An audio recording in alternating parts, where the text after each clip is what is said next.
नमस्कार, मी डॉक्टर शिवारी वाघ, संचालक aspire education institute, Chhatrapati Sambhajinagar. विद्यार्थी मित्रांनो, महाराष्ट्रासह देशभरातील विद्यार्थी रिनीट परीक्षेचा निकाल कधी जाहीर होणार याची अगदी आतुरतेनं वाट पाहत आहेत. अर्थात रिझल्ट लवकरच जाहीर होईल या संदर्भातले काही संकेत आपल्याला ऑलरेडी मिळालेले आहेत.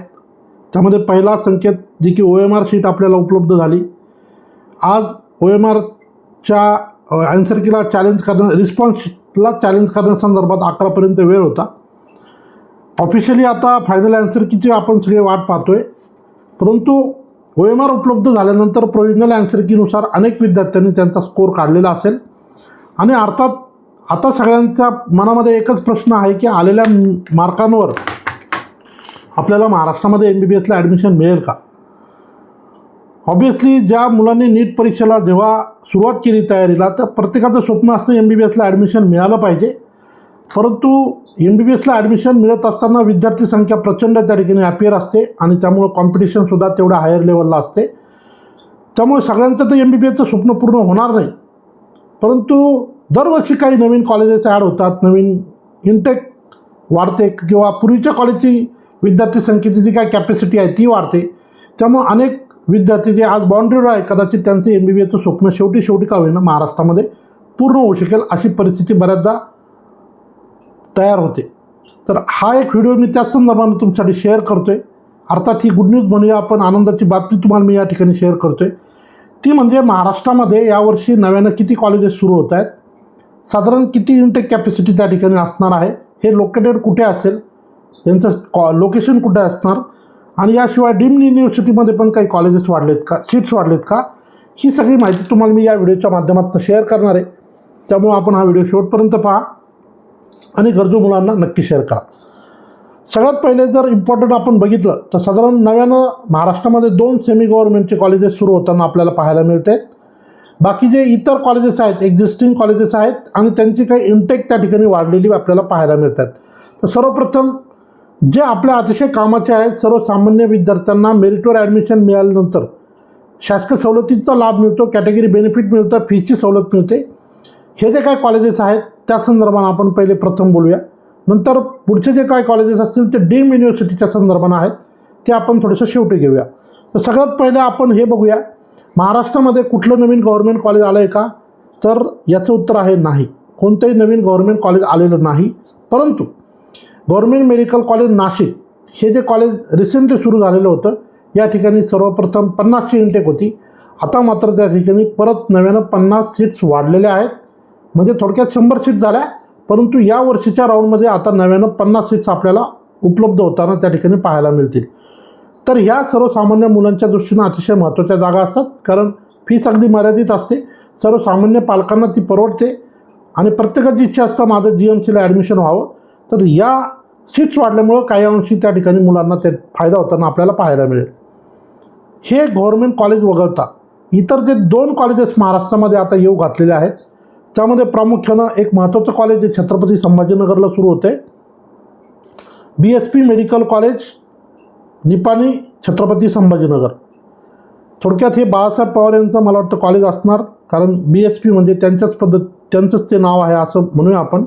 आणि हे मागच्या वर्षी येणं अपेक्षित होतं, परंतु कुठल्याही कारणास्तव मागच्या वर्षी कदाचित त्यांना परमिशन मिळालं नसेल. परंतु यावर्षी NMCच्या वतीनं जी लिस्ट पब्लिश करण्यात आली आहे ऑल ओव्हर इंडियाच्या मेडिकल कॉलेजची, नव्यानं इनटेक जे वाढलेत किंवा न्यू इस्टॅब्लिश्ड कॉलेजची, तर त्यामध्ये BSP मेडिकल कॉलेजचं नाव उपलब्ध आहे. आणि हे कॉलेजमध्ये 150ची इनटेक आहे. म्हणजे अतिशय आनंदाचा हा विषय आहे, कारण 150 जागा या विद्यार्थ्यांना महाराष्ट्रातल्या उपलब्ध झाल्यामुळं 127 जागा त्यातल्या कॅटेगरी बेनिफिटचं असतात, राऊंडमध्ये मेरिटवर मिळणार आहेत आणि निश्चितपणे मुलांना त्याचा त्या ठिकाणी फायदा होताना आपल्याला पाहायला मिळेल. उर्वरित ज्या 15% सीट्स आहेत, अराऊंड 23 जागा, तर ह्या मात्र IQ कोट्यामध्ये असतात, इन्स्टिट्यूट कोटा. रेग्युलर फीसच्या 3 टाईम फीसप्रमाणे हे बऱ्याचदा ॲडमिशन्स होतात. ते काही सर्वसामान्य आवाक्याचा विषय नाही आहे. परंतु 127 जागा ह्या सर्वसामान्य विद्यार्थ्यांसाठी इथेही उपलब्ध असतील. त्यानंतर त्याच्या पुढचं कॉलेज जे की सेमी गव्हर्नमेंटमध्येच येईल, ते म्हणजे माऊली मेडिकल कॉलेज, सुलतानपूर, बुलढाणा. खरं म्हणजे मी स्वतः बुलढाणा जिल्ह्यातून बिलॉंग करतो. माझं गाव सिंदखेडा तालुक्यामध्ये आहे आणि माझं गाव जिथं आहे तिथून हे कॉलेज अगदी जवळ आहे. तर खरं म्हणजे बुलढाणा जिल्ह्यातलं पहिलं प्रायव्हेट मेडिकल कॉलेज म्हणूया आपण MBBSच्या संदर्भानं. यापूर्वी बुलढाणा जिल्ह्यामध्ये पहिलं गव्हर्मेंट मेडिकल कॉलेज रिसेंटली 2 वर्षापूर्वी सुरू झालं, गव्हर्मेंट मेडिकल कॉलेज बुलढाणा. अर्थात ते जिल्हा रुग्णालयाला ॲफिलिएटेड म्हणजे अटॅच आहे. आणि हे पहिलं प्रायव्हेट मेडिकल कॉलेज जे की आता सुलतानपूर अंजनी खुर्द म्हणून एक गाव आहे त्या ठिकाणी हे कॉलेज सुरू होतं आहे. तर 100ची इंटेक या ठिकाणी असेल. यापैकीच्या 85 जागा ह्या महाराष्ट्रातील मेरिटवर मुलांना उपलब्ध असतील कॅटेगरी बेनिफिटसह. अर्थात त्या कॅटेगरीनुसार डिवाईड होतील आणि उर्वरित 15 जागा या इन्स्टिट्यूट लेवलला म्हणजे अर्थात त्या ऑनलाईन पद्धतीने भरल्या जातील. पण फीस मात्र IQ कोट्याची म्हणजे 3 टाईम प्रमाणे त्या ठिकाणी चार्ज केली जाईल. थोडक्यात गव्हर्मेंट मेडिकल कॉलेज नाशिकला 50 जागा वाढल्यात. त्यानंतर BSP medical college Chhatrapati Sambhajinagar 150चं नवीन कॉलेज इनटेक सेमी गव्हर्मेंटमध्ये. आणि त्यानंतर माऊली मेडिकल कॉलेज अंजनी खुर्द सुलतानपूर जिल्हा बुलढाणा या ठिकाणी 100च्या इंटेकचं नवीन कॉलेज. अशा पद्धतीनं साधारण 300 जागा ह्या महाराष्ट्रामध्ये आता नव्यानं वाढत आहेत, ॲड होत आहेत. आणि निश्चितपणे यातून अनेक मुलांचं MBBSचं स्वप्न जे अगदी एक बाउंड्रीवर राहतील कदाचित त्यांना ॲडमिशनची संधी त्या ठिकाणी मिळेल. अर्थात आपण काउन्सिलिंग काळजीपूर्वक करणं अपेक्षित आहे. प्रॉपर पद्धतीनं आपण राऊंड अटेंड करणं अपेक्षित आहे. कुठेही गाफील न राहता चांगलं मार्गदर्शन घ्या जेणेकरून आपला जर स्कोर रिजनेबल असेल तर निश्चितपणे आपल्याला ॲडमिशन मिळालं त्या ठिकाणी मदत होईल. या व्यतिरिक्त 2 महत्त्वाचे कॉलेज आहेत जे की अगदी सर्वसामान्य पालकांच्या आवाक्यातले नाही आहेत परंतु ज्यांची पेईंग कॅपॅसिटी आहे अशा विद्यार्थ्यांसाठी ते फार महत्त्वाचे आहेत. त्यामध्ये DY Patil medical college Kolhapur या ठिकाणी आता नव्यानं 50 जागा त्या ठिकाणी वाढलेल्या आहेत. आणि निश्चितपणे ज्यांची पेईंग कॅपॅसिटी आहे अशा मुलांसाठी ह्या जागासुद्धा खूप मॅटर करतात. कारण त्याच्यामध्ये कट ऑफ थोडेसे खाली आले तर ज्याची कॅपॅसिटी त्यालाही ॲडमिशन मिळायला त्या ठिकाणी मदत होते. दुसरं महत्त्वाचं कॉलेज म्हणजे MGM medical college Navi Mumbai. हे MGM ग्रुपचं अतिशय नामांकित फेमस कॉलेज जे की नवी मुंबईमध्ये लोकेटेड आहे. या ठिकाणी सुद्धा आता नव्यानं 50 जागांची वाढ त्या ठिकाणी होती आहे. थोडक्यात डीम्ड युनिव्हर्सिटीमध्ये साधारण नव्यानं 100 जागा वाढताना आपल्याला पाहायला मिळत आहेत. परंतु हे काही सर्वसामान्य पालकांचं बजेट असू शकत नाही. परंतु ज्यांची पेईंग कॅपॅसिटी आहे निश्चितपणे त्यांना हे फायदा देणारा विषय आहे. डीम्ड युनिव्हर्सिटीच्या ॲडमिशन संदर्भानं सुद्धा ॲस्पायर एज्युकेशन इन्स्टिट्यूटच्या माध्यमातून परिपूर्ण मदत केली जाते. जे कोणी इच्छुक असतील त्यांनी आमच्याशी नक्की संपर्क करा. आम्ही त्यांची रजिस्ट्रेशन टू ॲडमिशनपर्यंतची सगळी प्रक्रिया करून देऊ आणि त्यांचं MBBSचं स्वप्न पूर्ण करून देऊ. आता हे झालं महाराष्ट्रामध्ये जे काय नवीन कॉलेजेस ॲड झाले त्यांच्या काय सीट्स वाढल्या किंवा एक्झिस्टिंग कॉलेजच्या सीट्स वाढल्या हे झालं महाराष्ट्रापुरतं मर्यादित. परंतु ऑल ओव्हर इंडियामध्ये जवळजवळ 9,911 एवढ्या मोठ्या जागा नव्यानं यावर्षी ॲड होत आहेत.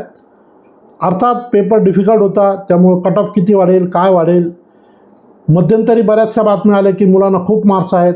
परंतु खरी सत्यता आपल्याला रिझल्ट नंतरच लक्षात येईल. तुर्तास देशभरामध्ये अनेक ठिकाणी नव्यानं कॉलेजेस इस्टॅब्लिश होत आहेत. काही एक्झिस्टिंग कॉलेजच्या जागा वाढत आहेत. त्यामुळे निश्चितपणे MBBSचं स्वप्न पूर्ण होण्यासाठी विद्यार्थी व पालकांना त्यांची मदत होणार आहे. ओव्हरऑल 9,911 आणि महाराष्ट्रामध्ये साधारण 400 त्यापैकी सर्वसामान्य विद्यार्थ्यांसाठी कामाच्या जागा साधारण 300 असं आपण या ठिकाणी म्हणू शकतो.